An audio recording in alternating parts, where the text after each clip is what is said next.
वैष्णव सदाचार विषय वस्तु हला तुलसी सेवा तुलसी पंडित। सेवा।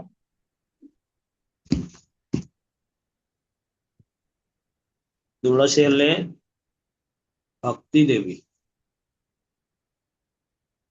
वृंदाई तुलसी देवी, प्रियाई केशवच। वृंदाई तुलसी देवी, प्रियाई केशवच।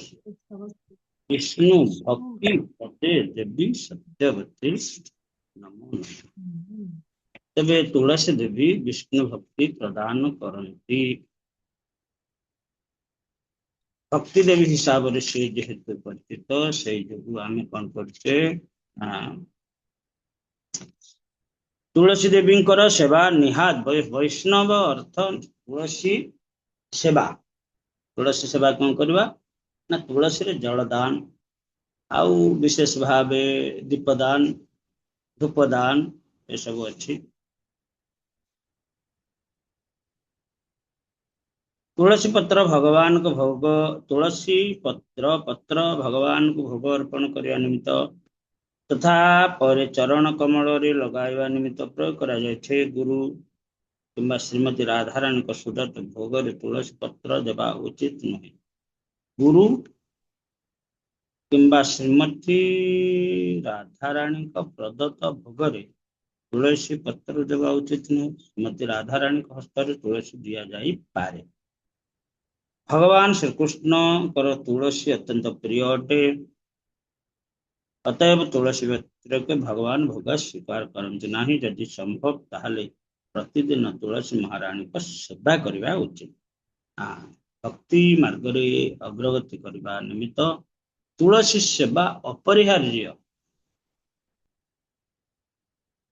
भगवान को निमित्त वस्त्र तैयारी करता समय तथा फूलमाला तैयारी करता समय विशेष ध्यान देवा आवश्यक। छुंची रे सूता पुराइबा समय छेप लगाइबा आदौ उचित नुहे। फूल वस्त्र इत्यादि भूमि रे रखी कौन से कपड़ा ऊपर न रखी कौन से कपड़ा ऊपर रखी। केवल एक सुंदर सुगंधित तथा शुद्ध पुष्प को भगवान को उद्देश्य रे व्यवहार करबा बड़ा दुखर एकादशी तथा बड़ा दुखर विषय। गोटे आलती लताटी मारिथला परा 5 वर्ष हम अति सुंदर बहुत फूल फुट किंतु काली काटिदेली बहुत दुख लगला।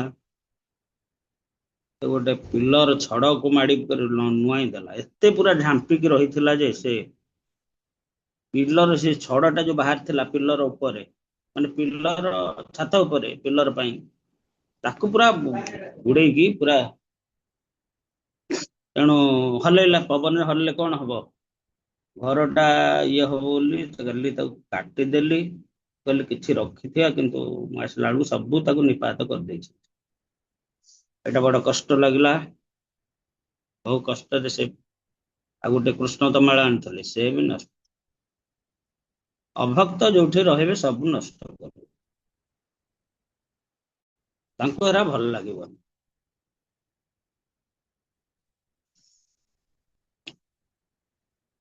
भक्तर साधनमय जीवन होइछि कहउछंती घर लोक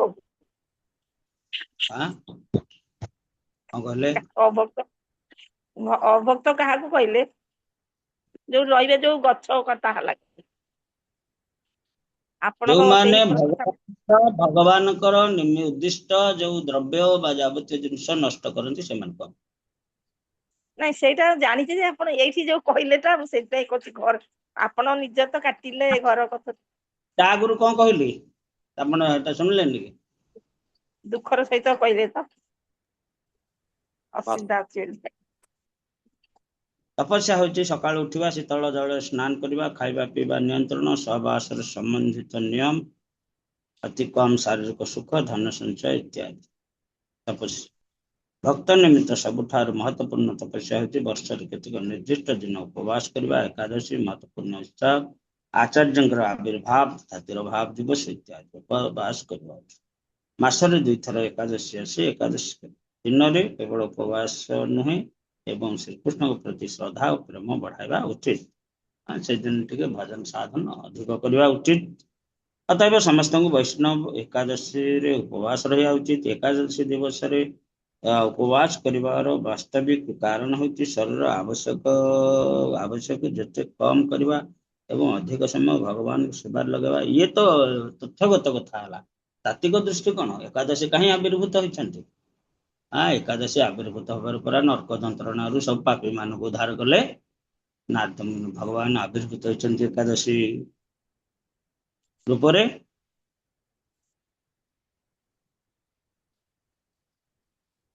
ଏକାଦଶୀ ଦିବସରେ 12ଟା ପର୍ଯ୍ୟନ୍ତ ନିର୍ଜଳା ରହିବା ଉଚିତ। ଏଟା ଗୋଟେ ଧାର୍ଯ୍ୟ କରାଯାଇଛି।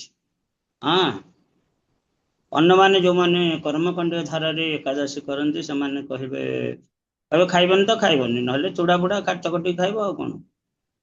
କିନ୍ତୁ ବୈଷ୍ଣବ ଧାରାରେ ଆମକୁ ଏରା ସବୁ ବାରଣ କରେ, ଶସ୍ୟ ଜାତୀୟ ଜିନିଷ ବ୍ୟବହାର କରିବ ନାହିଁ।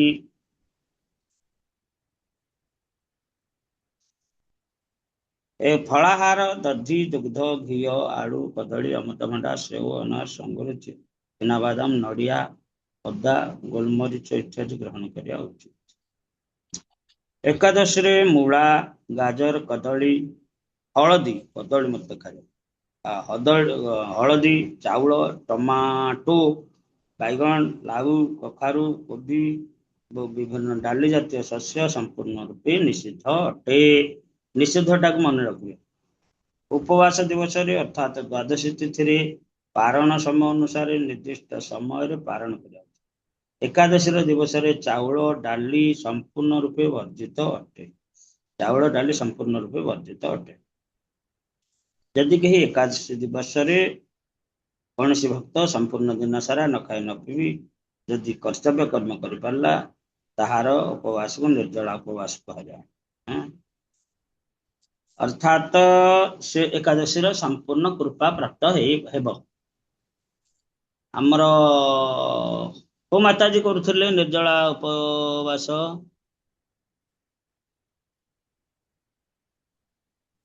ହରେ କୃଷ୍ଣ। ମନ୍ଦାକିନୀ ମାତାଜୀ କରନ୍ତି। ହରେ କୃଷ୍ଣ ମନ୍ଦାକିନୀ ମାତାଜୀ କରୁଥିଲେ ଯେ ଏବେ ଆଉ କରୁନାହାନ୍ତି, ତାଙ୍କ ଦେହ ଖରାପ ଲାଗି। ଦେହ ଖରାପ ହେଲା? ପ୍ରଭୁଜୀ ଦେହ ଖରାପ ହେଇଥିଲା, ଭଲ ହେଇଗଲାଣି ବୋଧେ କଣ? ଆଚ୍ଛା, ତେଣୁ ନିଶ୍ଚିତ ଦେହ ଖରାପ ରହିବ। କାରଣ ଆପଣ କାଲି ଆମେ ଆଲୋଚନା କରିଥିଲେ ଯେ ଯାବତ ମୃତ୍ୟୁ ଅଛି ଦୂରେ ସୁନ୍ଦର ଯୁବା କଳେବର ସାଧିବ ସକଳ ସକତି। ଯୁବକ ସମୟଟା ଭକ୍ତି ସାଧନ ନିମିତ୍ତ ଉପଯୁକ୍ତ ସମୟ। ଉପବାସ ନିର୍ଜଳା ଉପବାସ କରିପାରିବେ, ସେବା କରିପାରିବେ, ସବୁ କରିପାରିବେ, କିନ୍ତୁ ପରିଣତ ବୟସରେ ପହଞ୍ଚିଲେ ଏଟା ସମ୍ଭବ ହେବ ନାହିଁ।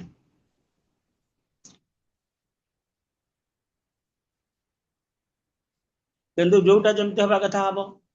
ମନେକର ଯଦି ଯିଏ ନିର୍ଜଳା କରିପାରୁଛି, ନିର୍ଜଳା କଲେ ଏକାଦଶୀର ଫଳ ପ୍ରାପ୍ତ, ନହେଲେ ନା। ବୁଝିପାରିଲେ?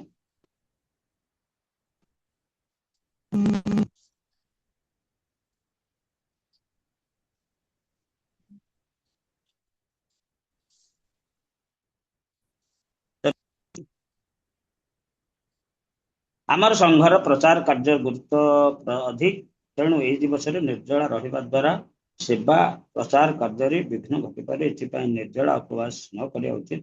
କେବଳ ଫଳ ଓ କିଛି କଦଳୀ ଗ୍ରହଣ କରିବା ଉଚିତ। ଯଦି କେହି ଏକାଦଶୀ ଦିନ ଉପବାସ କରିବା ଭୁଲି ଯାଇଥାନ୍ତି, ଉପବାସ କରିନଥାନ୍ତି, ତେବେ ଦ୍ୱାଦଶୀ ଦିନ ଉପବାସ କରି ତ୍ରୟୋଦଶୀ ଦିନ ଇଏ କରିବା ଉଚିତ, କଣ ପାରଣ କରିବା ଉଚିତ। ଏକଦା ପ୍ରଭୁପାଦ ମଧ୍ୟ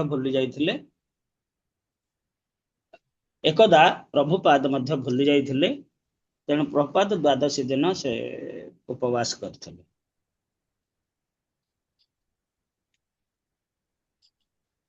ତେବେ ଏକାଦଶୀ ଏଭଳି ବିଷ୍ଣୁ ବାସ ଆମର ଏଲୁ ମାତାଜୀ ପାଠ କରୁଥିଲେ ଯେ ଆତ୍ମା ଏରା ସବୁ କରାଯାଏ କାହିଁକି ନା ଏ ସବୁ ଆତ୍ମାନୁଭୂତି ଶାରୀରିକ ଚେତନାକୁ ହ୍ରାସ କରାଯାଏ, ଆତ୍ମା ଅନୁଭବ କରାଯାଏ ସବୁ ଜିନିଷ।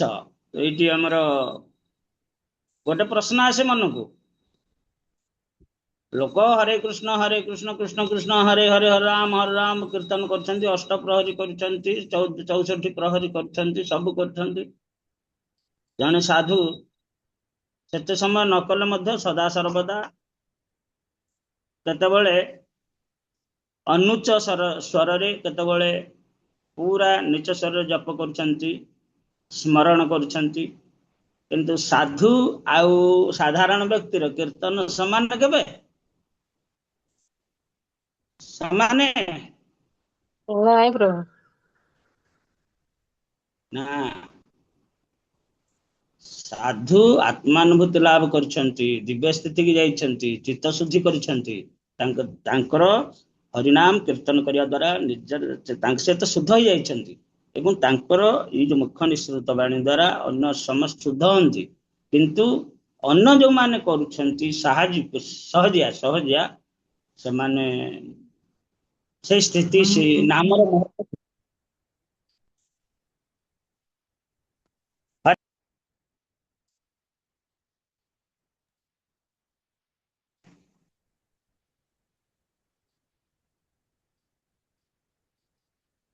देबे एई भली कथा।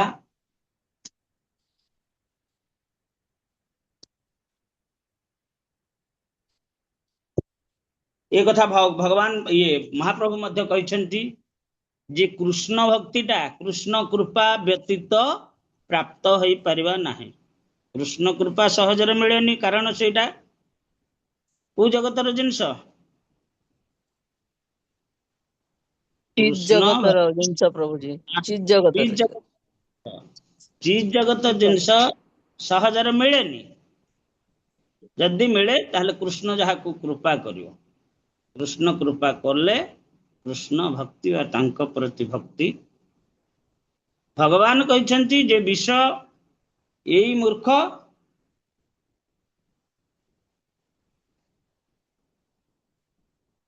कौन से पदटा कौन कहाइछि एई वर्ष सचरण दिया तारे विषय भुलाइब।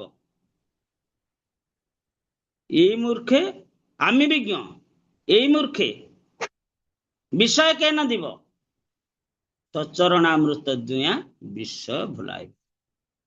जने भजन करछि धनम देहि जन्म जेहि, किंतु भगवान कहले कौन जे धन जन मागे, भगवान को धन जन मागे तेबे कौन ना भगवान सेटा दियंतिनि, ता बदले स्वचरणामृत दिया विषय भुलाइब। स्वचरणामृत दियंति। तेणु भक्ति विनोद ठाकुर कहले कहले आपणक संसार रे आमे विषय प्रहरी रूपे कार्य करूछु, आपणक इच्छा आपण जहा देबा कथा दियंतु, भल दियंतु कि मंद दियंतु, किंतु जहा देले भी आम पई ताहा भल। श्रीमद् भगवत गीता पुरुषोत्तम योग श्लोक नंबर 11। जतन्तु योगिनो शयन पश्यन्ति आत्मन्यवस्थितम्, आत्मनि अवस्थितम् जतन्तु अप्यकृतात्मानो नैन पश्यन्ति अचेतसः, नैन पश्यन्ति अचेतसः। अचेतस अज्ञ व्यक्ति, मूढ़ व्यक्ति,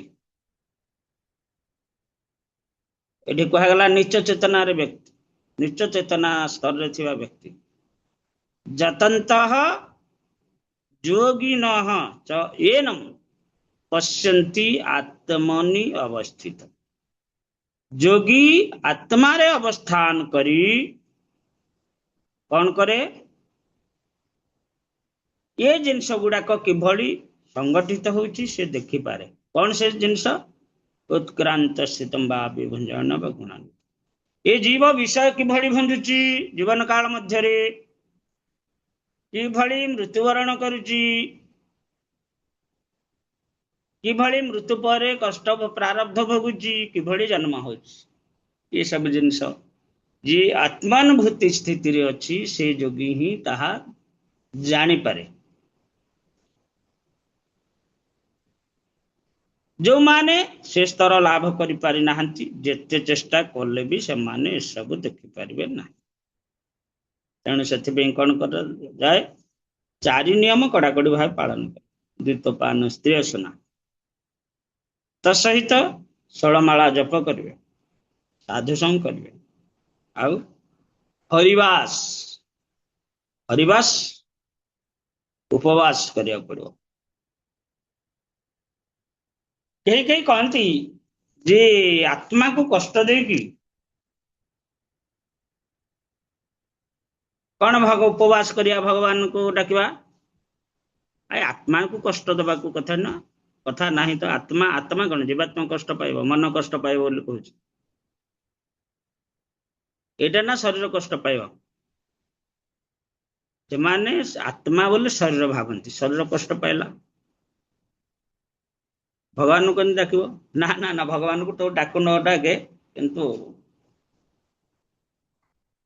ଉପବାସ କରିବାକୁ ପଡିବ। ଆରେ ଡାକେ ନ ଡାକେ ଭଗବାନଙ୍କୁ କେମିତି ଡାକିବାକୁ ପଡିବ? ଆରେ ପରୀକ୍ଷା ହଲ୍ ପର୍ଯ୍ୟନ୍ତ ପହଞ୍ଚିବାକୁ ପଡିବ ତୋତେ। ତୁ କଣ ବହିଟା ପଢି ପଢି ଯାଉଥିବୁ କି? ଆରେ ବହିଟା ବନ୍ଦ କରି କରି ବହୁତ ଯାହା ପଢିଥିବୁ, କିନ୍ତୁ ଯେତେବେଳେ ପରୀକ୍ଷା ହଲ୍ ପର୍ଯ୍ୟନ୍ତ ଯିବୁ ସେତେବେଳେ କଣ ହବ? ତୋତେ ବ୍ୟାଗରେ ବହିପତ୍ର ରଖିକି ଦୌଡ଼ି ଇନ୍ ଟାଇମ ଯାଇକି ପହଞ୍ଚିବାକୁ ପଡିବ। ତାହେଲେ ତ ପାଠର ମୂଲ୍ୟ ରହିବ। ତେଣୁ ଯେତିକି ଭକ୍ତି ତୁମେ ଯାଜନ କରିଥିବ, ଏକାଦଶୀ ଦିନ ଉପବାସ କଲେ, ହରିବାସ କଲେ, ତାର ଫଳଟା ମିଳେ, ଭଗବାନଙ୍କର ସ୍ମରଣ ଆସେ।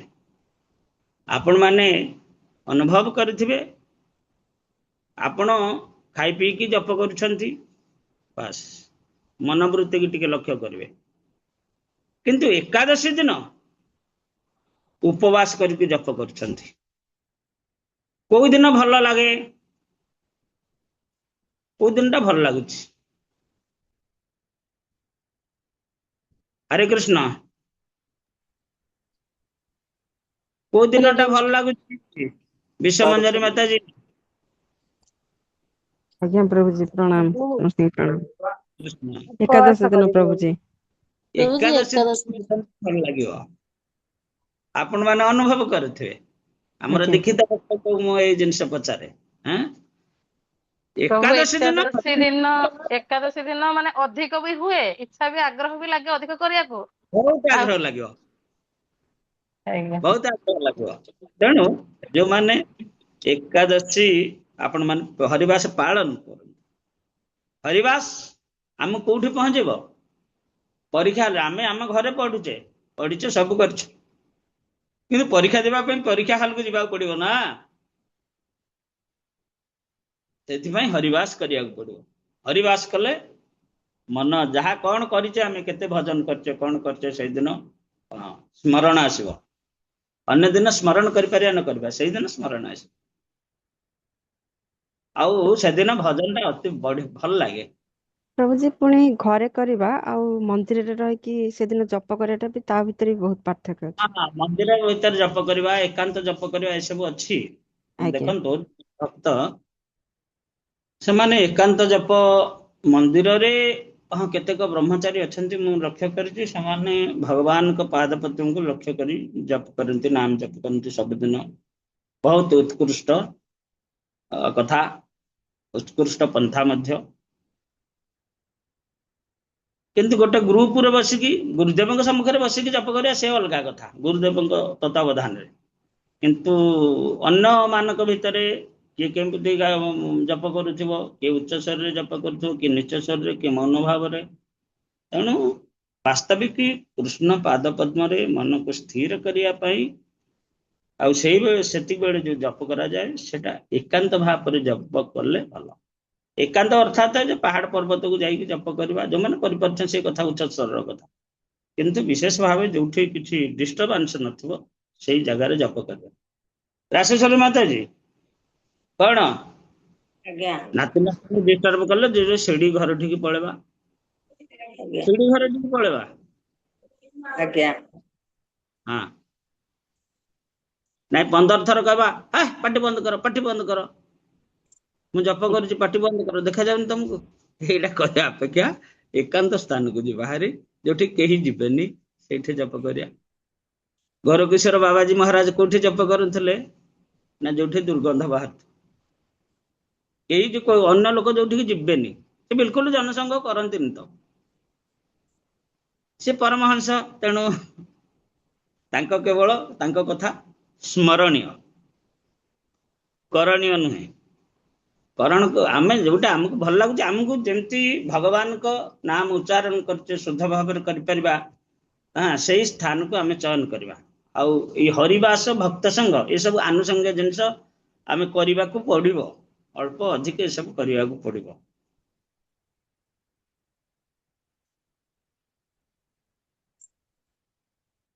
ତେବେ ଏଠି ଭଗବାନ କହିଛନ୍ତି ଯେ ପ୍ରପାତ ଭାବାର୍ଥରେ କହୁଛନ୍ତି ଆତ୍ମନୁଭୂତି ଲାଭ ମାର୍ଗରେ ଅନେକ ଯୋଗୀ ଗତି କରୁଛନ୍ତି, କିନ୍ତୁ ଯେ ଆତ୍ମନୁଭୂତି ଲାଭ ନ କରିଛି ସେ ସ୍ତରରେ ଉପନୀତ ନ ହୋଇଛି, ସେ କଦାପି ଦେଖିପାରିବ ନାହିଁ ଯେ ଜୀବର ଶରୀର ମଧ୍ୟରେ କିପରି ପରିବର୍ତ୍ତନ ସଂଗଠିତ ହେଉଛି।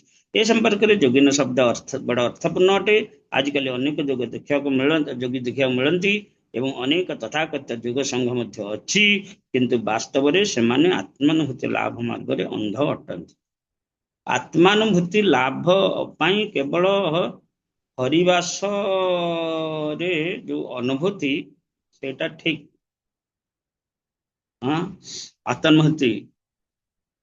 ଆତ୍ମାନୁଭୂତି ଏମିତି ସ୍ଥିତି ଯାହାକି ମନ ଶାରୀରିକ ଆବଶ୍ୟକତା ପାଇଁ ମନ ଶରୀରକୁ ନିୟନ୍ତ୍ରଣ କରିବ, ସେଇଠିକି ଭିଡ଼ିକି ନବ, ଏଠିକି ଭିଡ଼ିକି ନବ, ସେଠିକି ଭିଡ଼ିକି ନବ, ତା ଦ୍ୱାରା ଆତ୍ମାନୁଭୂତି ଲାଭ ହୁଏନି। ଏଇଟା କେମିତି ନା ବହୁତ ଶପଥଣି ଯେନେ ସ୍ୱାମୀ ମାରନ୍ତି ଅପମାନେ। ବହୁତ ଶପଥ ସବୁ ତୁଣିଥିବେ, 4-5ଟା ସ୍ତ୍ରୀ ଥିବେ, ସ୍ୱାମୀ ସମସ୍ତଙ୍କୁ ସନ୍ତୁଷ୍ଟ କରିପାରିବ? ଜୀବର ଅଳପ ଶକତି ସତେ ଯୁବତୀ ଏକପତି, କାମିନୀ ଗଣେ ବନ୍ଧି ହୋଇ ସେ ଯେନେ ଅଳପେ ମରଇ। କାମିନୀ ଗଣେ ବନ୍ଦୀ ହୋଇ ସେ ଯେନେ ଅଳପେ ମରଇ।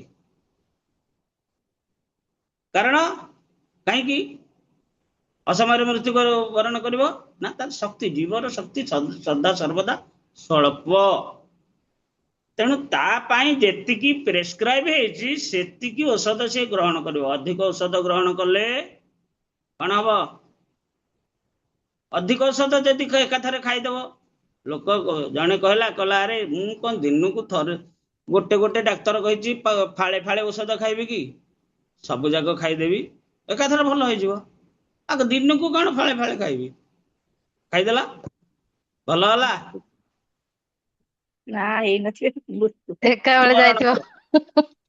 ତେଣୁ ଜୀବର ଅଳପ ଶକତି ସତେ ଯୁବତୀ ଏକପତି, କାମିନୀ ଗଣେ ବନ୍ଦୀ ହୋଇ ସେ ଯେନେ ଅଳପେ ମରଇ। ଏଣୁ ଏ ସାଧାରଣ ଦେହେ ଜ୍ଞାନୀ କି ବସ୍ତୁ ଜ୍ଞାନ ନୁହେଁ। ଯିଏ ପ୍ରକୃତ ଜ୍ଞାନୀ, ଇଏ ସାଧାରଣ ଜିନିଷରେ ସେ ତାର ମୁଣ୍ଡ ଖେଳିବନି। ସେ ଜାଣିବ ଯେ ଜ୍ଞାନୀ ଅର୍ଥାତ୍ ଆତ୍ମାନୁଭୂତି ବ୍ୟକ୍ତି, ସେ ଜାଣିବ ଯେ ବାସ୍ତବିକ ଜନ୍ମ କେମିତି ହଉଛି, ମୃତ୍ୟୁ କିଭଳି ସଂଗଠିତ ହଉଛି, ବ୍ୟାଧି କାହିଁକି ଆଉଛି। ଆଜି କଣ ଗୋଟେ ନ୍ୟୁଜରେ ଦେଖିଲି, କୋର୍ଟ ସମସ୍ତେ ଭର୍ତ୍ସନା କରିଛନ୍ତି ଯେ ଏତେ ଦଣ୍ଡ ପାଇଲା ପରେ ମଧ୍ୟ ତମର ଜ୍ଞାନ ଆସୁନି। ଜ୍ଞାନ ଆସିବନି। ଏତେ ଦଣ୍ଡ ଦିଆଯାଉଛି ଜ୍ଞାନ ଆସିବା ପାଇଁ, ହେଲେ ଆସୁନି। ଆଉ କଣ କରିବା? ହେଇ ଭୁଲ କରୁଛେ। କାହିଁକି କରୁଛେ? ହରେ କୃଷ୍ଣ ପ୍ରଭୁଜୀ, ଦଣ୍ଡବତ ପ୍ରଣାମ। ପ୍ରଭୁଜୀ, ଆପଣ ବୋଧେ ଏବେ ଗୋଟେ ନ୍ୟୁଜ ଆସିଛି, ଦେଖିଥିବେ କି ନାଇଁ ମୁଁ ଜାଣିନି। ଏଇ ଯୋଉ ଦିଲ୍ଲୀର ଟୁଇସା କେସ୍, ମାନେ ଏଇ ଆମ ପ୍ରସଙ୍ଗରେ ଏଇଟା, ମାନେ ଦେଖନ୍ତୁ ତାଙ୍କର ତା ମଦର ଇନ୍ ଲ ଯିଏ, ସିଏ ମ୍ୟାଜିଷ୍ଟ୍ରେଟ, 24-25 ବର୍ଷର ଅଭିଜ୍ଞତା। ସିଏ କେମିତି କ୍ରାଇମ ରୁ ଖସି ହବ ତାଙ୍କୁ ସେଗୁଡା ସବୁ ଜଣା। ତେଣୁ ସିଏ ତାଙ୍କ ଏକ୍ସପିରିଏନ୍ସକୁ ଏଇଥିରେ ଲଗେଇଛନ୍ତି କେମିତି ଖସିବେ। ଗୋଟେ ସ୍ତ୍ରୀ ଝିଅଟେ 4-5, ମତେ ଦୁଃଖ ଲାଗୁଛି ଆଜିର ଝିଅ ମାନେ କେତେ କେତେ ଅସୁରକ୍ଷିତ, ଆଉ କେତେ ମାନେ ବହୁତ ଦୁଃଖ ଲାଗୁଛି।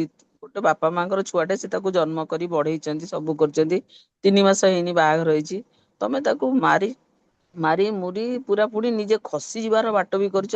ସବୁ ତ ଧରା ପଡୁଛ ଆସ୍ତେ ଆସ୍ତେ। ତେଣୁ ମାଜିଷ୍ଟ୍ରେଟ ହେଇ ଯୋଉ ଜ୍ଞାନ ଆହରଣ କଲ, ତମେ ଲଗେଇଲ କଣ ନା ମୁଁ କେମିତି ଖସିବି। ଏତେ ନିର୍ଦ୍ଦୟ, ଏତେ ନିଷ୍ଠୁର, ମାନେ ଅକଥନୀୟ ଅତ୍ୟାଚାର ପୁରା। ଯୋଉ ବେଲ୍ଟ ରେ ମାରିବା, ବେଲ୍ଟ ରେ ଚିପିକି ମାରିବା, ଦେହ ସାରା ଦାଗ କରିଦବା, ମାନେ ଏଇ ପ୍ରକାର ଲୋକ ବି ଭଦ୍ର ସମାଜରେ। ତେଣୁ education has no relation with ସଭ୍ୟତା। ସଭ୍ୟ ସେମାନେ ନୁହନ୍ତି, ସେମାନେ ଅସଭ୍ୟ। ପାଠ ପଢିଛନ୍ତି, ଶିକ୍ଷିତ, କିନ୍ତୁ ଅସଭ୍ୟ। ଭୁବନେଶ୍ୱର କଥା, ଭୁବନେଶ୍ୱରରେ ସେ ଜଜ୍ ଦମ୍ପତି, ତା ପୁଅ ଅବୈଧ ସମ୍ପର୍କ ରଖିଲା ଗୋଟେ ଝିଅ ସହିତ, ବୋଧେ ତାଙ୍କ ଚାକରାଣୀ କାମବାଲି। ସେ ସବୁ କଣ କଲେ? ସେ କହିଲା ମତେ ତ ଏମିତି କହିଲେ, ମତେ ବିବାହ କର ନା, ବିବାହ କରି ଆଗରୁ ତାକୁ ସଫା କରିଦବ। ତା ହାତ ଗୋଡ ବାନ୍ଧିକି ଫୋପାଡି ଦେଲେ କୋଉଠି? ମହାନଦୀକୁ ଫୋପାଡି ଦେଇଥିଲେ। ସୌଭାଗ୍ୟବଶତଃ ସିଏ ପାଣିରେ ନ ପଡିକି ଲାଖିଗଲା ହେଇ ଯୋଉ ପିଲର ଅଛି ସେଇଠି। ଏ 2-3 ବର୍ଷ ତଳର ଘଟଣା, ମାତାଜୀ ଜାଣିଥିବେ, ନିରୁପମା ମାତାଜୀ। ଆଜି ପ୍ରଭୁଜୀ ମୋର ମନ ପଡୁନି ଆଜ୍ଞା। ସେମାନେ ବାନ୍ଧିକି ଫୋପାଡ଼ି ଦେଲେ। ଦେଖନ୍ତୁ, ଏମାନେ ବିଚାରପତି, ଏମାନେ ନ୍ୟାୟ କଣ ଦେବେ ସଂସାରକୁ? ଏମାନେ କଣ କେବଳ ପେଟ ପୋଷିବା ପାଇଁ ଏମାନେ ସବୁ ଏଇ ସବୁ ଇଏ କରିଛନ୍ତି, ନ୍ୟାୟପାଳିକାରେ କାର୍ଯ୍ୟ କରୁଛନ୍ତି, ନ୍ୟାୟାଧୀଶ ହେଇଛନ୍ତି। ତେଣୁ ପ୍ରଭୁଜୀ ଆଧ୍ୟାତ୍ମିକ ସତ୍ୟ ଅଛି ଯେ ଅନେକ ଅଛନ୍ତି ଯୋଉମାନେ ନିଜର ମାନ ସମ୍ମାନ ସ୍ଥିତି ବଢିବା ପାଇଁ, ଦେଖେଇବା ପାଇଁ ସବୁ କରନ୍ତି। ହରେ ଭଗବାନ କୃଷ୍ଣ ଏଠି ପ୍ରଭୁ, ହରେ କୃଷ୍ଣ ଆତ୍ମା ପ୍ରଭୁ। କଲେ ତମେ ଏସବୁ ଜାଣିପାରିବନି।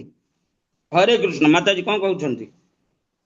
ପ୍ରଭୁଜୀ ସମସ୍ତେ କହୁଛନ୍ତି ଯେ ସ୍ତ୍ରୀ ଲୋକମାନେ ଗୋଟେ ଜିନିଷଟାକୁ, ଆମର ଗୋଟେ ଏମିତି ଗୋଟେ ଧାରାର ସୁଅରେ ଗୋଟେ ଚାଲିଛି ବର୍ତ୍ତମାନ ସେମିତି ଗୋଟେ। କିନ୍ତୁ ଗୋଟେ ଆମକୁ, ଆମର ପୂର୍ବପୁରୁଷରୁ ବି ଆମେ ସ୍ତ୍ରୀ ଲୋକଙ୍କୁ ଆମର ସମ୍ମାନ ଦିଆହେଇଛି, ସୀତାଙ୍କୁ ଦିଆହେଇଛି, ସମସ୍ତଙ୍କୁ ଆମର ବହୁତ ମାନେ ସମ୍ମାନ ଦିଆଯାଇଛି, ବହୁତ। ଦିଆହେଇଛି। କିନ୍ତୁ ଆଜିକାଲି ଝିଅ ପ୍ରଭୁଜୀ ଯେମିତି ଭାବରେ ଝିଅ ମାନେ ହଉଛନ୍ତି, ସେମାନଙ୍କୁ ମାନେ ତମେ କବ୍ଜା କରିବା କିମ୍ବା ଗୋଟେ ଘରୋଇ ଝିଅ କରିବା, ଦେଖିଲେ ଲାଗୁଛି ସେମାନେ ଘରୋଇ ଝିଅ ମୁଁ ଏମିତି ଅନୁଭବରେ ମୋର କିଛି ଆସିନି, କିନ୍ତୁ ଯୋଉ ଝିଅଙ୍କୁ ଦେଖୁଛି ସେ ଯେମିତି ମଦ ପିଉଛନ୍ତି, ସେ ଯେମିତି ପୁଅ ପିଲାଙ୍କ ସାଙ୍ଗରେ ମିଶିକି ଯେମିତି ଡ୍ରେସ ପିନ୍ଧିକି ଯାଉଛନ୍ତି, ସେଟା ମାନେ କଦାପି ମାନେ ସହନୀୟ ନୁହେଁ। ଆଉ ଏମିତି ଝିଅ ଯଦି କୋଉ ଘରକୁ ଯିବେ, ତ ନିଶ୍ଚୟ ଗଣ୍ଡଗୋଳ ହିଁ ହବ। ତ ନିଶ୍ଚିତ। ସେଇଟା ନୁହେଁ ଖାଲି ଆମେ ଗୋଟେ ପଟରୁ ଦେଖିବା, ଏଇଟା ଯୁକ୍ତିଯୁକ୍ତ ନୁହେଁ। ତ ହରେ କୃଷ୍ଣ। ମାତାଜୀ ଏଇଠି ଗୋଟିଏ ମାତାଜୀ ଜିନିଷ ହରେ ମୁଁ କୃଷ୍ଣ। କହିବି। ମାତାଜୀ ଏଠି ଏଠି ଏଇଟା ଏଠି ପ୍ରଭୁଜୀ କୋଉଟା କହିଲେ, ସେଇଟା ଆପଣ ଯୋଉଟା କହିଲେ ପୁରା ଅପୋଜିଟ। ଏଠି ଝିଅ ହଁ, ମାନଙ୍କ ପ୍ରତି କଣ ହଉଛି ସେଇଟା ପ୍ରଭୁଜୀ କହିଲେ। ଆଜ୍ଞା ଆଜ୍ଞା, ନାଇଁ ସମସ୍ତ ସୁଲତା ମାତାଜୀ ଯୋଉ ଜିନିଷ ଟା ଆଣୁଛନ୍ତି। ଠିକ କଥା। ହୁଁ। ବାସ୍ତବିକ ଝିଅ ଏବଂ ପୁଅ ଉଭୟ ସ୍ଥିତିରେ ଆମେ ବିଚାର କରିବା, ଉଭୟ ଆଜ୍ଞା। ଆଡୁ ବିଚାର କରିବା ଯେ ବାସ୍ତବିକ ସେମାନେ, ଏଇ ଜିନିଷଟା ଘଟୁଛି କାହିଁକି? କାରଣ ବାସ୍ତବିକ ଯୋଉ କୋର୍ଟ ଭର୍ସନା କଥାଟା ଆସିଲା, କୋର୍ଟ ଜାଣିବା ଉଚିତ ଯେ ଯିଏ ଆଧ୍ୟାତ୍ମିକ ମାର୍ଗକୁ ନ ଯାଇଛି ସେ ଜାଣିପାରିବନି। ପ୍ରପାତ କହିଲେ, ଏତେ ଥର ଜେଲ ଯାଉଛ, ଚୋରି କରୁଛ, ଜେଲ ଯାଉଛ, ଚୋରି ବୃତ୍ତିଟା ତ ଯାଉନି ତମ ଦେହରୁ। କାହିଁକି ନା ସେ ବୃତ୍ତିଟା ଘର କରିକି ଅଛି ସେ ଭିତରେ। ହଁ, ଯେମିତି ଯେମିତି ବଣରେ ଆତ୍ମା ନିଆଁ ତୃପ୍ତି ଲାଗେ, ହେଇଗଲେ ହବନି। ଲତା ବୁଦା ପୋଡିଯାଏ, ଲତା ବୁଦା ପୋଡିଯାଏ, ଏହାର ଅର୍ଥ ନୁହେଁ ଯେ ଜଙ୍ଗଲଟା ନଷ୍ଟ ହେଇଗଲା ସବୁଦିନ ପାଇଁ। ପୁଣି ବର୍ଷା ହଁ, ହେଲେ ଗୁଡାକ କଅଁଳିବ। ତେଣୁ ଏଇ ଯୋଉ ରୁଟ୍, ଯୋଉ ଜିନିଷ ଅଛି, ଯୋଉ ଅପରାଧର ରୁଟ୍, ସେଇଟାକୁ ଖୋଜ। ପ୍ରପାତ ସେଇଟା ଏଇଟା ଉଚ୍ଚ କରିଛନ୍ତି। ଏଇ ଜିନିଷଟା କେବଳ ବାପା ମାଙ୍କର ମାନେ ଗୋଟେ ଛୁଆକୁ କେମିତି ବଢେଇବେ, ଝିଅ ହଉ କିମ୍ବା ପୁଅ ହଉ, ସେଟା ବାପା ମାଙ୍କର କର୍ତ୍ତବ୍ୟ। ଆଉ ବାପା ମା ସେ ଆଧ୍ୟାତ୍ମିକ ଚିନ୍ତାରେ ମାତାଜୀ, ପ୍ରଭୁଜୀ, ମତେ ଏଇଠି ଗୋଟିଏ ଜିନିଷ କହିବାର ଅଛି। ଏଜୁକେସନ କୁ ଫିଲ୍ଟର କରିହବନି। ଏଜୁକେସନ ବିଭିନ୍ନ ମାଧ୍ୟମରେ ଆସୁଛି। ନେବରହୁଡ ରୁ ଆସୁଛି, ସ୍କୁଲ କଲେଜ ରୁ ଆସୁଛି, ଅଫିସ ରୁ ଆସୁଛି, ଘରେ ଆସୁଛି। ଖାଲି ବାପା ମା ଚାହିଁଲେ କରିପାରିବେନି। ଏଇଟା ଷ୍ଟ୍ରକ୍ଚରାଲ ଚେଞ୍ଜ ଦରକାର। ମାନେ ଆପଣ ଆପଣଙ୍କ ରୋଲ ଟା ଘର ଭିତରେ କଲେ, ସ୍କୁଲ ତା ରୋଲ ଟା ସ୍କୁଲ ରେ କରିବ, ନେବରହୁଡ ତା ରୋଲ ଟା କରିବ। ତାହେଲେ ଯାଇକି ଗୋଟେ ଚାରିଆଡୁ ଯେତେବେଳେ ଆପଣ ଗୋଟେ ଇଣ୍ଟିଗ୍ରେଟେଡ ଆପ୍ରୋଚ ନେବେ, ତାହେଲେ ଯାଇକି ସମାଧାନ ହବ। ମୁଁ ମୋ ଖାଲି ଘରେ କରିଦେବି, ସିଏ ପା ସ୍କୁଲ ରେ ଯାଇକି ଶିଖିକି ଆସିବ ଏମିତିଆ କଥା ସେମିତିଆ କଥା। ମୋ କଣ୍ଟ୍ରୋଲ କଣ ରହିବ? ମାତାଜୀ, ମୁଁ ତାକୁ 100%। କଣ୍ଟ୍ରୋଲ କରିପାରିବିନି। ମାନେ ଜିନିଷଟା ବହୁତ ଦୁଃଖର କଥା। ଆମର ସତ ଏଠି କଥା ମାତା। ସିଦ୍ଧାନ୍ତ ହରେ କୃଷ୍ଣ ଭକ୍ତି ମାର୍ଗ ଯାଆନ୍ତୁ ଯଥା ଯାବତ ହରେ କୃଷ୍ଣ। ଗୋବିନ୍ଦ ଚରଣ ଏ ଜୀବନ ପଶେ ଶରଣ ତାବତ ଆତ୍ମା ନହେ ସୁଖୀ ତାବତ ତାପତ୍ରଏ ଦୁଃଖୀ। ଭଗବାନଙ୍କ ଠାରେ ପ୍ରପନ୍ନ ନ ହେଲା ପର୍ଯ୍ୟନ୍ତ ଇଏ ମନର ଏଇ ଯୋଉ ରୁଟ୍ ପାପ ରୁଟ୍ ଟା କଦାପି ନଷ୍ଟ ହେବ ନାହିଁ।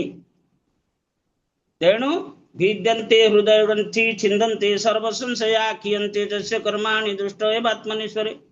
ଭଗବାନଙ୍କ ଠାରେ ପ୍ରପନ୍ନ ନହେଲେ ତମର ଆତ୍ମା ସୁଖୀ ହେଇପାରିବନି। ତମେ ଏଇ ଜଡ ଜଗତରେ ସୁଖ ପାଇବା ପାଇଁ ଏଇ କାମ କରିବ ସେ କାମ କରିବ, ସେଟା କାର୍ଯ୍ୟ ହଉ ଅକାର୍ଯ୍ୟ ହଉ ଯାହା ହଉ ପାପ ହଉ ପୁଣ୍ୟ ହଉ ସେଥିରେ କିଛି ଯାଏସ ନାହିଁ। ମୋର ଦରକାର ପଇସା ଆଣିଲେ ମୁଁ ନିଶା ପାଣି କରିବି, ସୁଖୀ ଟିକେ ସୁଖ ପାଇବି। ସେ ନିଶା ଆଟକ ଛାଡିଗଲା ପରେ ପୁଣି ଆହୁରି ଚିନ୍ତା, ପଇସା ଆଣିବି ନିଶା ପାଣି କଲେ ସୁଖ ପାଇବି। ଘର ବୁଡି ଯାଉ ଯାହା ସେଥିରେ କିଛି ଯାଉନି, ସ୍ତ୍ରୀ କୁଆଡେ ପଳଉ ଝିଅ କୁଆଡେ ପଳଉ ସେଥିରେ କିଛି ନାହିଁ, ମୁଁ ନିଶା ପାଣି କରିବି। ତେବେ ଏସବୁର ଉଦ୍ଦେଶ୍ୟ ହଉଛି କଣ ନା, ଯେ ପର୍ଯ୍ୟନ୍ତ ଆଧ୍ୟାତ୍ମିକତାକୁ ଗ୍ରହଣ କରି ଭଗବାନଙ୍କ ଠାରେ ପ୍ରପନ୍ନ ହେଇଛନ୍ତି ଇଏ କୁବୃତ୍ତି ଗୁଡାକ କଦାପି ନଷ୍ଟ ହେବ ନାହିଁ। ଏଇଠି ଭଗବାନ ଏଇ କଥା କହିଛନ୍ତି, ଯିଏ ଯୋଗୀ ଭଗବାନଙ୍କ ସହିତ ଯିଏ ଯୁକ୍ତ ହେଇଛି ସେ ଯଦି ଯୋଗରେ ଆତ୍ମାनुभୂତି ଲାଭ କରିଛି ତାହେଲେ ସେ ହିଁ କିଭଳି ମୃତ୍ୟୁ ହଉଛି, କାହିଁକି ମୃତ୍ୟୁ ହଉଛି, କାହିଁକି ରୋଗ ଆସୁଛି, କାହିଁକି ସମୟର ପରିବର୍ତ୍ତନ, ଏଇ ଶରୀରର ପରିବର୍ତ୍ତନ ହଉଛି, ପିଲାରୁ ବୁଢା, ବୁଢାରୁ ପ୍ରୌଢ, ପ୍ରୌଢରୁ ବୃଦ୍ଧ ଏଭଳି କାହିଁ ହଉଛି, କାହିଁ ସେ ଜନ୍ମ ଗ୍ରହଣ କରୁଛି।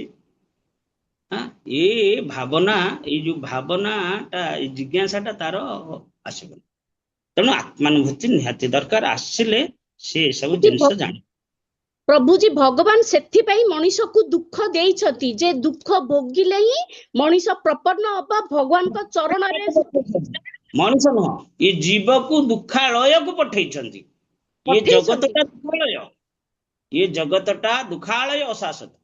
ତେଣୁ ଏ ଜଗତକୁ ଆସିଛି ଜୀବ ଭୁଲ କରିଛି, ଭଗବାନଙ୍କ ନିକଟରେ ଭୁଲ କରିବାରୁ ଦଣ୍ଡ ପାଇବା ପାଇଁ ଏଠିକି ଆସିଛି। ତେଣୁ ଏଠି ରହିକି ମରୁଭୂମିରେ ଆମେ ଜଳରେ ଗାଧେଇବାକୁ, ଏସି ରୁମରେ ରହିବାକୁ ଇଚ୍ଛା କରିବା, କୁଆଡେ ଆସିବ କୁଆଡେ? ସୁଖ ଦୁଃଖ ସଂସାରରେ ଆସିଛେ ଏଠି କହିବା ସୁଖ ପାଇବା, ମିଳିବ କୋଉଠୁ? ଯେତିକି ଅଛି ଅଳ୍ପ ଅଳ୍ପ ଅଛି, ସେଇ ଅଳ୍ପକୁ ପାଇବାକୁ କଠିନ ପରିଶ୍ରମ।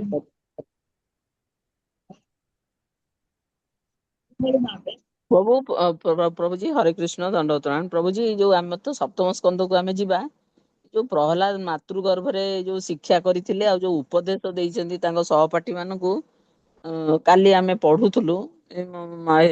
ହାରାମଣୀ ମାତାଜୀ, ସୁଲତା ମାତାଜୀ, ନୀଳିମା ମାତାଜୀ ବି ଥିଲେ। ମାନେ ଦେହ ଜୀବ ଆତ୍ମା ପରମାତ୍ମା ବାବଦରେ ଯୋଉ ଦିବ୍ୟ ଜ୍ଞାନ ପ୍ରହ୍ଲାଦ ମହାରାଜ ଦେଇଛନ୍ତି, ଏତେ ସୁନ୍ଦର। ଆଜିର ଶ୍ଲୋକ ସାଙ୍ଗରେ ଏତେ ତାର ଖାପ ଖୁଉଛି, ବହୁତ ସୁନ୍ଦର।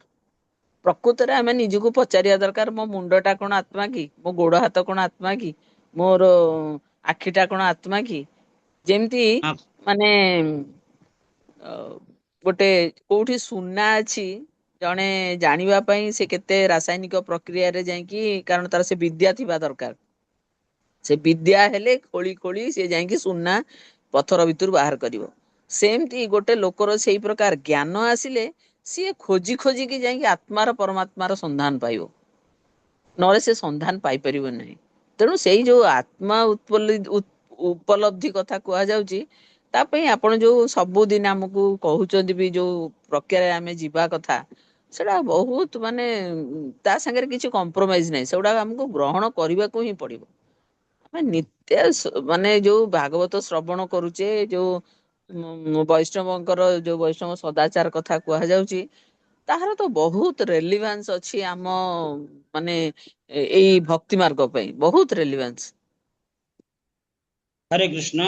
ତେବେ ଯଦିଓ ସେମାନେ ତଥାଗତ ଏ ପ୍ରକାର ଯତନ୍ତ କୃତାତ୍ମନଃ ବୋଲି କୁହାଯାଏ, ଯଦିଓ ସେମାନେ ତଥାଗତ ଏ ପ୍ରକାର ଯୋଗ ସାଧନ ପ୍ରତି ପ୍ରଚେଷ୍ଟବାନ, ତଥାପି ଆତ୍ମତତ୍ତ୍ୱବିତ୍ ନୁହନ୍ତି, ଆତ୍ମନୁଭୂତି ଲାଭ କରିନାହାନ୍ତି। ଏ ପ୍ରକାର ଲୋକମାନେ ବୁଝିପାରିବେ ନାହିଁ ଯେ ଆତ୍ମା କିପରି ବିଭିନ୍ନ ଶରୀର ମଧ୍ୟରେ ପ୍ରବେଶ କରୁଛି। ଦେଖନ୍ତୁ, କିଭଳି ବିଭିନ୍ନ ଶରୀର ମଧ୍ୟରେ ଆତ୍ମା ପ୍ରବେଶ କରୁଛି। ଆପଣ ମାନେ କହିପାରିବେ ଆତ୍ମା କିଭଳି ପ୍ରବେଶ କରୁଛି? କେବଳ ସେହିମାନେ ବୁଝିପାରିବେ ଯେଉଁମାନେ ବାସ୍ତବରେ ଯୋଗୀ ଯୋଗ ମାର୍ଗର ପଥିକ, ଯେଉଁମାନେ ଆତ୍ମନୁଭୂତି ଲାଭ କରିପାରିଛନ୍ତି, ଏ ପୃଥିବୀକୁ ଏବଂ ଭଗବାନଙ୍କୁ ବୁଝିପାରିଛନ୍ତି। ଆତ୍ମା ଅନ୍ୟ କଥାରେ ଏହା ହିଁ କୁହାଯାଇପାରେ ଯେ ଯେଉଁମାନେ ଭକ୍ତି ଯୋଗୀ ଅର୍ଥାତ୍ ଏଠି ଭକ୍ତି ଯୋଗୀ କଥା କୁହାଗଲା। ଆଗରୁ ଯୋଗ କଥା ପଠ ଯୋଗ କଥା କୁହାଥିଲା, କିନ୍ତୁ ପରେ ଭକ୍ତି ଯୋଗୀ କଥା କୁହାଗଲା ଯେ ଯେଉଁମାନେ ଏ ପୃଥିବୀକୁ ଏବଂ ଭଗବାନଙ୍କୁ ବୁଝିପାରିଛନ୍ତି, ଯେଉଁମାନେ ଏ ପୃଥିବୀକୁ ଏ ଭଗବାନଙ୍କୁ ବୁଝିପାରିଛନ୍ତି, ଅର୍ଥାତ୍ ଅନ୍ୟ କଥାରେ ଏହା କୁହାଯାଇପାରେ ଯେ ଯେଉଁମାନେ ଭକ୍ତି ଯୋଗୀ ଅର୍ଥାତ୍ ସଦା ସର୍ବଦା କୃଷ୍ଣ ଚେତନଶୀଳ ହୋଇ ଶୁଦ୍ଧ ଭକ୍ତି ଯୋଗ ପଥରେ ପଥିକ ସର୍ବଦା କୃଷ୍ଣ ସେବାରତ, ସେଇମାନେ ବୁଝିପାରିବେ ଯେ କିପରି ଏସବୁ ସଂଗଠିତ ହେଉଅଛି। ବାସୁଦେବୀ ଭଗବତୀ ଭକ୍ତି ଯୋଗ ପ୍ରଜିତ ଜନଇତି ଆଶୁ ବୈରାଗ୍ୟ ଜ୍ଞାନ ଯତ୍ ଅହେତୁକି ଜ୍ଞାନ, ଅହେତୁକି ଜ୍ଞାନ ସେ ପ୍ରାପ୍ତ, ଆଉ ଭଗବାନ ସବୁ କିଛି ବୋଲି ତାଙ୍କର ଅନୁଭବ ଆସିବ। ତେଣୁ ଏ ଯୋଉ ବିସ୍ତୃତାଂଶ ଆତ୍ମା ଇଏ କଣ କରୁଛି? ଇଏ କିଭଳି ଏ ଜଗତ ମଧ୍ୟକୁ ଆସିଲା? ତାର ସ୍ଥିତି କୋଉଠି ଥିଲା? ସେ ଦିବ୍ୟ ଜଗତରୁ ଏ ଭୌତିକ ଜଗତ ଭିତରକୁ ଆସିଲା କେମିତି? ବ୍ରହ୍ମାଣ୍ଡ ଭିତରକୁ ଆସିଲା କେମିତି? ବ୍ରହ୍ମାଣ୍ଡ ଭିତରୁ ପୁଣି ଆସିଲା କୋଉଠିକି? ସବୁ ପ୍ଲାନେଟ ଭିତରକୁ, ଆମର ଯୋଉ ପଦ୍ମନାଡ଼ ଅଛି ତା ଭିତରକୁ ଆସିଲା, ପ୍ଲାନେଟ ଭିତରକୁ ଆସିଲା, ପ୍ଲାନେଟ ଭିତରୁ ଶରୀର ଭିତରକୁ ଆସିଲା। ଏସବୁ କେମିତି ଆସିଲା? କୋଉଠୁ ପ୍ରଥମେ ଆସିଲା? ଆତ୍ମା କୋଉଠୁ ଆସିଲା? ନିରୁପମା ମାତାଜୀ। ହରେ କୃଷ୍ଣ ପ୍ରଭୁଜୀ। ଆତ୍ମା ମହାବିଷ୍ଣୁ କୋଉଠୁ ଆସିଲା? ପ୍ରଭୁଜୀ ଆତ୍ମା ଏଠି ଯୋଉ କୁହାଯାଇଛି, ଆତ୍ମା ଦୁଇ ପ୍ରକାର, ପରମାତ୍ମା ଆଉ ଜୀବାତ୍ମା। ନା ଆପଣ ଇଆଡେ ଆତ୍ମା ପ୍ରଭୁଜୀ ଆତ୍ମା ଶୂନ୍ୟରେ ଆତ୍ମା ଶୂନ୍ୟରେ ଥାଏ। ତାପରେ ଭଗବାନ ଯୋଉ ଦେଇଥାନ୍ତି, ଯୋଉ ବର୍ଷା ଆକାରରେ ଆସେ ଶସ୍ୟ ଇଏକୁ ଖାଇଲା ପରେ ଯୋଉ ମନୁଷ୍ୟ ଇଏକୁ ଯାଏ, ସେ ବୀର୍ଯ୍ୟ ମାଧ୍ୟମରେ ତାପରେ ଶରୀର ଭିତରକୁ ଶରୀରକୁ ଆସେ। ଏ ଜଗତ କଥା, ଏ ପୃଥିବୀ କଥା କହିଲେ, କିନ୍ତୁ ଆତ୍ମା ତ ଏଇଠି ସୃଷ୍ଟି ହେଇନି। ଆତ୍ମା ଦିବ୍ୟ ଜଗତରେ ଭଗବାନ ପ୍ରଭୁଜୀ ଥରେ ଆପଣ ବହୁତ ଥର କହିଛନ୍ତି, ଯଦି ଡିମ୍ବିରି ଗଛରେ ଯେମିତି ଏମିତି ଲାଗିକି ସବୁ ରହିଥାନ୍ତି, ସେ ଯୋଉ ଆମେ କହିବା କି ସେଗୁଡା ଆତ୍ମା ବୋଲି? ବ୍ରହ୍ମାଣ୍ଡ, ସେଗୁଡା ବ୍ରହ୍ମାଣ୍ଡ, ଏଇ ଯୋଉ ଭୌତିକ ତତ୍ତ୍ୱରେ ସୃଷ୍ଟି। ଆଚ୍ଛା, ଯୋଉ 24 ତତ୍ତ୍ୱରେ ସୃଷ୍ଟି, ଏଇଟା ଆଭାସ ଶକ୍ତି ଦ୍ଵାରା ଭଗବାନ ତାକୁ ଆତ୍ମା ହିଁ ଆଭାସ ଶକ୍ତି। ସୃଷ୍ଟି ହେଲା ଚିତ୍ କଣିକା ଅଣୁ ବ୍ରହ୍ମ କଣିକା। ଇଏ ମହାବିଷ୍ଣୁଙ୍କ ସଂକର୍ଷଣ ଭଗବାନଙ୍କ ପାଖରେ ମହାବିଷ୍ଣୁ। ଯେତେବେଳେ ଭଗବାନ ନିଜକୁ ବିସ୍ତାର କରିକି ଗର୍ଭୋଦକ ସାଇ ବିଷ୍ଣୁ ରୂପରେ ସମସ୍ତ ବ୍ରହ୍ମାଣ୍ଡ ଭିତରେ ପ୍ରବେଶ କଲେ, ଇଏ ଆତ୍ମା ଧାରଣ କରିକି ଆସିଛନ୍ତି। ଧାରଣ କରିକି ଏଇ ଜଗତକୁ ଆସିଛନ୍ତି। ଦେଖିଲେ ବ୍ରହ୍ମାଣ୍ଡ ଭିତରକୁ ଆତ୍ମା ଆସିଗଲେ। ଗର୍ଭୋଦକ ସାଇ। ତାପରେ ଆସିଗଲେ କଣ? ସବୁ ପ୍ଲାନେଟ ସୃଷ୍ଟି ହେଲା। ପ୍ଲାନେଟ ସୃଷ୍ଟି ହେଲା, ସେଇ ପ୍ଲାନେଟ ଭିତରକୁ ସବୁ ଯିବେ। କିଏ କ୍ଷୀରବତୀ ସାଇ ବିଷ୍ଣୁ ସବୁ ପ୍ଲାନେଟ ଭିତରକୁ ନେଇଗଲେ ଆତ୍ମାକୁ, ଅର୍ଥାତ୍ ତାଙ୍କ ସହିତ ଜୀବାତ୍ମା ଯାଇଛି। ସିଏ ହଉଛନ୍ତି ପୂର୍ଣ୍ଣ ବ୍ରହ୍ମ। ଇଏ ଯୋଉ ଅଣୁ ବ୍ରହ୍ମ ଗୁଡିକ ତାଙ୍କ ସହିତ ଯାଇଛନ୍ତି। ମାନେ ମୁଖ୍ୟ ସୋର୍ସ ଯୋଉ ଆଲୋକଟା ଅଛି, ଆଲୋକ ବର୍ତ୍ତିକାଟା, ତା ସହିତ ଏମାନେ ଯୁକ୍ତ ହେଇକି ଯାଇଛନ୍ତି, ଅନ୍ୟ ଆଲୋକ କଣିକା ଗୁଡିକ। ତେଣୁ ସେଥିରୁ ପୁଣି କଣ ହେଲା? କ୍ଷୀରାବ୍ଦି ସାଇ ବିଷ୍ଣୁଙ୍କ ପାଖକୁ ଦ୍ଵାରା ସବୁ ପଳିଲେ ବ୍ରହ୍ମ ବିବରକୁ ବା ପଦନାଡ ଭିତରକୁ। ପଦନାଡ ଭିତରେ ପ୍ରଥମେ ଗୋଟେ ଜୀବାତ୍ମାକୁ ସୃଷ୍ଟି କଲେ, ସେ ହେଲେ ବ୍ରହ୍ମା। ତାପରେ ଇତ୍ୟାଦି ଇତ୍ୟାଦି ସେ ସବୁ ବ୍ରହ୍ମା ଅନ୍ୟ ସବୁ ଉପାଦାନକୁ ନେଇକି ସବୁ ଶରୀର ସୃଷ୍ଟି କଲେ, ଏବଂ ସେ ଶରୀରକୁ ଇଏ ଭଗବାନ କଣ କଲେ ନା କ୍ଷୀରାବ୍ଦି ସାଇ ବିଷ୍ଣୁ ସମସ୍ତଙ୍କ ହୃଦୟରେ ପ୍ରବେଶ କଲେ। ହୃଦୟ ସେ ଅର୍ଜୁନ ତିଷ୍ଠତି। ଏ ଆତ୍ମା ଶୂନ୍ୟରେ ରହିଲା ଏବଂ ସମସ୍ତଙ୍କ ଶରୀର ମଧ୍ୟ ପ୍ରବେଶ କଲା। ଯେତେବେଳେ ଶରୀର ଭିତରେ ପ୍ରବେଶ କରିଛି, ସେତେବେଳେ ତାର ପ୍ରଭାବ ସେ ଦେଖେଇଛି। ଆମେ ଜୀବନ୍ତ ପ୍ରାଣୀ ସବୁ, ପ୍ରଭୁଜୀ ଶୂନ୍ୟରେ ଥାଏ କିନ୍ତୁ ଶୂନ୍ୟରେ ଶୂନ୍ୟରେ ପୁଣି ଶୂନ୍ୟରୁ କେମିତି ଆସୁଛି? ଶୂନ୍ୟରୁ କେମିତି ଆସୁଛି ପୁଣି ଜୀବାତ୍ମା? ନା ବର୍ଷା ଦ୍ୱାରା। ବର୍ଷା ବର୍ଷା ଦ୍ୱାରା। ବର୍ଷା କେମିତି ସୃଷ୍ଟି ହଉଛି? ନା ଯଜ୍ଞ ଦ୍ୱାରା। ଯଜ୍ଞ କେମିତି ସୃଷ୍ଟି ହଉଛି? ଏସବୁ ଅଛି ନା। ଆଜ୍ଞା ତେଣୁ କର୍ମରୁ ଯଜ୍ଞ ସୃଷ୍ଟି ହେଲା। ଏଇଭଳି ଗୋଟେ କର୍ମ ଚକ୍ର ଅଛି। ତେଣୁ ଏଇଭଳି ଜୀବାତ୍ମା ବା ଚିତ୍କଣିକାଟା ସ୍ୱତନ୍ତ୍ର। ଯେମିତି ଗୋଟେ ପଥର ଭିତରେ ଗୋଟେ ସୁନାଟେ ରହିଲେ ମଧ୍ୟ ସେ ସୁନା ସ୍ୱର୍ଣ୍ଣ କଣିକା ରୂପରେ ତ ସ୍ୱତନ୍ତ୍ର ଭାବେ ରହିଥିବ। ଆମେ ସେ ପଥରକୁ ଆଣିକି ଗୁଣ୍ଡ କରି କରି କରି କରି ତାକୁ ସୁନାଟାକୁ ଅଲଗା କରୁଛେ ପଥରରୁ। ବୁଝିଲେ କି? ଠିକ ସେଇଭଳି ଇଏ ଜୀବାତ୍ମା ଏ ଜଗତକୁ ଏ ଶରୀର ଭିତରକୁ ଆସିଛି। ଏ ଶରୀର ଭିତରକୁ ଯେତେବେଳେ ଆସିଛି ଇଏ ଗୋଟେ ବିଧାନ ନିୟମ ପାଳନ କରୁଛି। ତେଣୁ ବ୍ରହ୍ମା ଯୋଉ ଯୋଉ ଜୀବ ଅଛନ୍ତି ତାଙ୍କ ଶରୀରରେ ଇଏ ଆତ୍ମାକୁ ଯୁକ୍ତ କରିଛନ୍ତି। ଇଏ ଆତ୍ମା ହେଲା ଇଏ ସିଂହ କ୍ଷୀର ସଦୃଶ। ତାକୁ ଧାରଣ କରିବା ପାଇଁ ଉପଯୁକ୍ତ ପାତ୍ର ଦରକାର। ଉପଯୁକ୍ତ ପାତ୍ର ହେଲେ ତାକୁ ବହୁ ସମୟ ଧାରଣ କରିବ। ଅନୁପଯୁକ୍ତ ପାତ୍ର ହେଲେ ତାକୁ କମ ସମୟ ଧାରଣ କରିବ। ତେଣୁ କମ ସମୟ ଧାରଣ କରୁଥିବା ପ୍ରାଣୀ ଇତର ପ୍ରାଣୀ ଗୁଡାକ ଯେଉଁମାନେ ଜନ୍ମ ହଉ ହଉ ମରିଯାଆନ୍ତି, ଦିନକ ପରେ ମରିଯାଆନ୍ତି, ଇତ୍ୟାଦି ଇତ୍ୟାଦି। ଗୋଟେ ଦିନ କାହାର ଆୟୁଷ? 12 ଘଣ୍ଟା କାହାର ଆୟୁଷ? ପ୍ରଭୁଜୀ ମଶା ମାଛି। ଏଗୁଡାକର ଆୟୁଷ ଗୋଟେ ଦିନ। ତେଣୁ ପ୍ରଭୁଜୀ ମୋର ଏଇଠି ଗୋଟେ ଡାଉଟ ଟିକେ ରହୁଛି ପ୍ରଭୁଜୀ, ଆତ୍ମା ଆଉ ଜୀବାତ୍ମା ହେଲା କି ଆତ୍ମା ଯେତେବେଳେ ମାନେ ଜୀବ ଭିତରେ ଆସୁଛି ସେଟା ଜୀବାତ୍ମା ହେଇଯାଉଛି। ନାଇଁ, ଜୀବ ଭିତରେ ନୁହଁ, ଜୀବାତ୍ମା ସ୍ୱତନ୍ତ୍ର ହେଇଯାଇଛି। ସ୍ୱତନ୍ତ୍ର ହେଇଛି ଅଛି। ମନ ବୁଦ୍ଧି ଅହଙ୍କାର ଯୁକ୍ତ ହେଇକି କୋଉଠୁ ସେ ଆସିଲା? ନା ପ୍ରଥମରୁ ଯେତେବେଳେ ମାୟାକୁ ଆଶ୍ରୟ କରିଛି ପ୍ରଥମରୁ ସେଇଠୁ ସିଏ ତାର ସ୍ୱତନ୍ତ୍ରତା ଆସିଛି। ଚିଦଣୁ ସ୍ୱରୂପ ଜୀବ ସ୍ୱତନ୍ତ୍ର ଗଠନ ସଂଖ୍ୟାୟ ଅନନ୍ତ ସୁଖ ତାର ପ୍ରୟୋଜନ। ସେ ସ୍ୱତନ୍ତ୍ର ହେଇଯାଇଛି କୋଉଠୁ? ନା ଯେତେବେଳେ ସେ ସୁଖ ନିମିତ୍ତ ମାୟାକୁ ଆଶ୍ରୟ କଲା ସେତେବେଳେ ମାୟା ତାକୁ ଗୋଟେ ଫରୁଆରେ ତାକୁ ଏଇଠିକି ଡେଇଁ ପଡେ, ଏଇଠିକି ଆସେ। ସେଟା କଣ? ମନ ବୁଦ୍ଧି ଅହଙ୍କାର ରୂପକ ଅନ୍ତକରଣ। ସେ ଅନ୍ତକରଣକୁ ସେଇଠୁ ଆଶ୍ରୟ କରିଛି। ଇଏ ଜଗତରେ ସମସ୍ତ ଜୀବାତ୍ମା। ଆମେ ଯୋଉ ଆତ୍ମା କହିଲେ ସେଟା ପରମାତ୍ମା ହେଇଗଲା। ସମସ୍ତେ କହନ୍ତି ହଁ ଆତ୍ମା ପରମାତ୍ମା ମିଶିଗଲେ। ଆରେ ଆତ୍ମା ପରମାତ୍ମା ଏକ ତତ୍ଵ, ମିଶିଯିବେ, ଏକାଠି ରହିପାରିବେନି। ନଦୀ ପାଣି ହଉ ସମୁଦ୍ର ପାଣି ହଉ ମିଶିଯିବେ।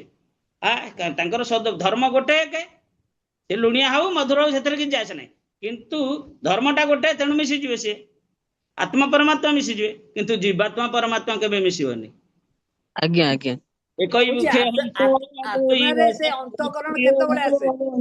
ଗୋଟେ ବୃକ୍ଷରେ ଦିଟା ହଂସ ବସନ୍ତି, ପ୍ରିୟ ଭାବରେ ରହନ୍ତି, କିନ୍ତୁ ଗୋଟେ ବୃକ୍ଷର ଫଳ ଖାଇକି ମସ୍କୁଲ ରହେ, ଆଉ ଗୋଟେ ଉପବାସ ରହେ। ପ୍ରଭୁଜୀ ଆତ୍ମା ସୃଷ୍ଟି ହେଇ ସାରିଲା ପରେ ପ୍ରଭୁଜୀ ଆତ୍ମା ସୃଷ୍ଟି ହେଇ ସାରିଲା ପରେ ମାୟାକୁ ଆଶ୍ରୟ କରି ଅନ୍ତକରଣ ସୃଷ୍ଟି ହୁଏ। ହଁ, ମାୟା ତାକୁ ଗୋଟେ ଶରୀର ଦେଲା ପରା। ପ୍ରଭୁଜୀ ଏଠି ଯୋଉ ଲେଖା ହେଲା ଶରୀର ଆତ୍ମାର ବାହ୍ୟ ରୂପ, ତେଣୁ ଆତ୍ମା ଶରୀର ଉପରେ ନିର୍ଭରଶୀଳ ନୁହେଁ। ଆତ୍ମା କଥା କହିଲେ ଆପଣ ଏଇଠି, ଏଇଟା ଜୀବାତ୍ମା। ଏଇଠି ସବୁ ଜୀବାତ୍ମା। ଯାହା ଆତ୍ମା କଥା ଅନୁଭୂତି ଇତ୍ୟାଦି ସବୁ ଜୀବାତ୍ମା। ବୁଝିଲେ କି? ଆତ୍ମା ଯେତେବେଳେ ସୂକ୍ଷ୍ମ ଶରୀରରୁ ମୁକ୍ତ ହେଇଯାଏ ସେତେବେଳେ ସେ ଆତ୍ମା ହବ। ଜୀବାତ୍ମା ଯେତେବେଳେ ସୂକ୍ଷ୍ମ ଶରୀରରୁ ମୁକ୍ତ, ସୂକ୍ଷ୍ମ ଶରୀର ଥିଲା ପର୍ଯ୍ୟନ୍ତ ଜୀବାତ୍ମା, ଜୀବ ବୋଲି ଜୀବ ପଦବାଚ୍ୟ। ଆଜ୍ଞା ଆଜ୍ଞା। ଆକ୍ଚୁଆଲି ପ୍ରଭୁଜୀ ମୁଁ ଏଇଥିଲାଗି କହିଲି ଟିକେ ଆପଣ କ୍ଲାରିଟି ଆଣିପାରିଲେ। କାରଣ ଆମେ ଯୋଉ ଅନ୍ତବତ ଇମେ ଦେହା ନିତ୍ୟ ସକ୍ତ ଶରୀରନ ଚିରକାଳ ଦେହ ଧାରଣ କୌଣସି ସମ୍ଭାବନା ନାହିଁ। ଏହା ଭଗବତ ଗୀତା 2ୟ ଅଧ୍ୟାୟ 18 নম্বର ଶ୍ଲୋକର ବାଣୀ। ଜଡ ଦେହଟି ବିନାଶଶୀଳ କିନ୍ତୁ ଦେହାଭ୍ୟନ୍ତରସ୍ଥ ଆତ୍ମା ନିତ୍ୟ। ଭଗବାନ ଶ୍ରୀବିଷ୍ଣୁ ଏବଂ ତାଙ୍କର ବିଭିନ୍ନ ଅଂଶ ଜୀବାତ୍ମା ଉଭୟ ନିତ୍ୟ। ଭଗବାନ ଶ୍ରୀବିଷ୍ଣୁ ଓ ତାଙ୍କର ବିଭିନ୍ନ ଅଂଶ ଜୀବାତ୍ମା ଉଭୟ ନିତ୍ୟ। ତେଣୁ ଯୋଉଠି ଆତ୍ମା କେବଳ ଲେଖା ହେଇଛି ସେ ଆତ୍ମା ଅର୍ଥାତ ଜୀବାତ୍ମା। से अंतकरण युक्त आत्मा बुझिले कि ये जगत रे आत्मा माने अंतकरण बाहर थाई रही परिबनी ये जेते सब स्वतंत्र स्वतंत्र परमाणु युक्त गोटे परमाणु हरे सदृश कृष्ण प्रभु हरे कृष्ण प्रभु ये प्रभु परमाणु सदृश बा आहुरी जोटा को देखी होनी कौन सी जंत्रणा ही देखी परिबानी जीवात्मा को ये भली तार स्थिति तार आकार किंतु सीए एते शक्तिशाली जे गोटे ये फिलामेंटा बॉल भितर जळले मध्य चारिआडे आलोकित कर दउची फिलामेंटा काईकि रहिला बॉल भितर से तो ताको एंती फिलामेंटा रखी देई थांते बाहरे बाहरे रखिले से कौन हबो जळी जीवो काईकि ना अग्निर गोटे दाहिका से ऑक्सीजन संस्पर्श रे आसिले से जळी जीवो जळिबारे ऑक्सीजन साहाय्य करिवो किंतु सेटा ता भीतर की प्रकार से गैस टा गोटे निष्क्रिय गैस जोटा अछि बल्ब भीतर दिया जाउची अर्थात से फिलामेंटा सेमती रहिबो अक्षुण्ण है कि तेणु बॉलटा दरकार ये आत्माटा सही भलिया ये फिलामेंट सदृश आत्मा से बॉल सदृश से काच भीतर रहिबा को पड़िबो अंतकरण रे रहिबा को पड़िबो नहले से रहि परिबनी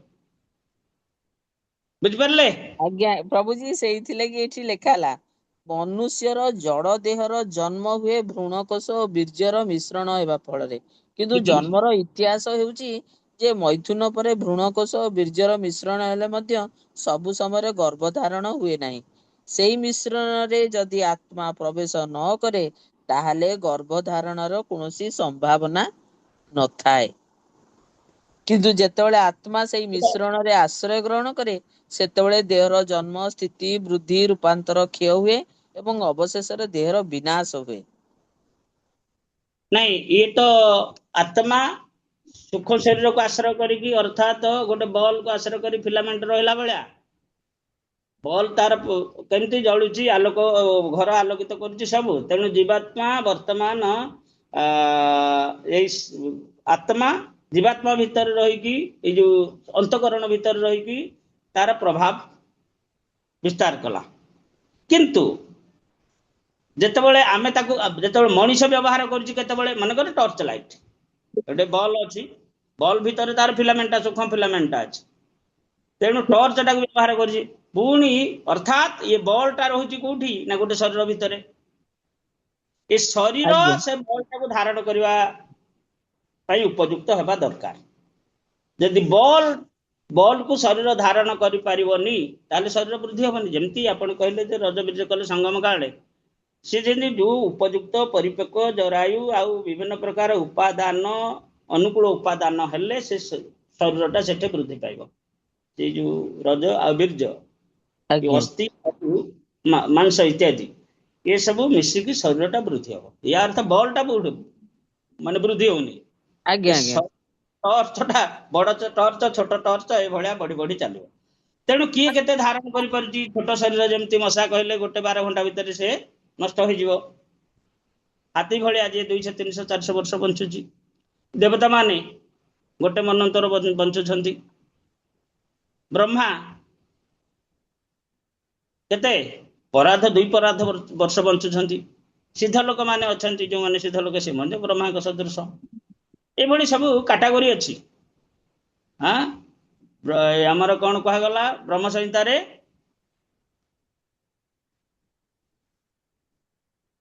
ब्रह्म संहिता रो शेष श्लोक शेष नहीं तो अंडांतरस्थ चयंत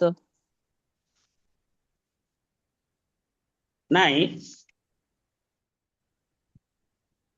धर्म अथ पाप निचय सुतयस्तपांसि ब्रह्मादि कीट पतंगा बधयश्च जीवाः जदत्र मात्र विभव प्रकट प्रभाव गोविंदं आदि पुरुषं तम तेणु ब्रह्म ठारू कीट पतंग पर्यंत समस्ते बधयश्च समस्ते बध जीव समस्ते निश्चित मृत्युवरण करिवे आज्ञा आज्ञा ये होउची गोटे भगवान कर गोटे आंशिक खेला जैसे एक निश्चित काल मथावलंब ए ब्रह्मांकर 2 परार्ध वर्ष भगवान महाविष्णुकर निश्वास प्रश्वास अवधि हाँ निश्वास नेबे एई प्रश्वास नेबे निश्वास छाड़िबे एतिकी समय 2 परार्ध वर्ष एथिरे केते केते प्राणी सब शरीर धारी केते थर जन्म होइकी मरिबे हिसाब नहीं तार के हिसाब करि पारे केवल ब्रह्मा ये जगतर अधिपति बोली तांको हिसाबटा अछि से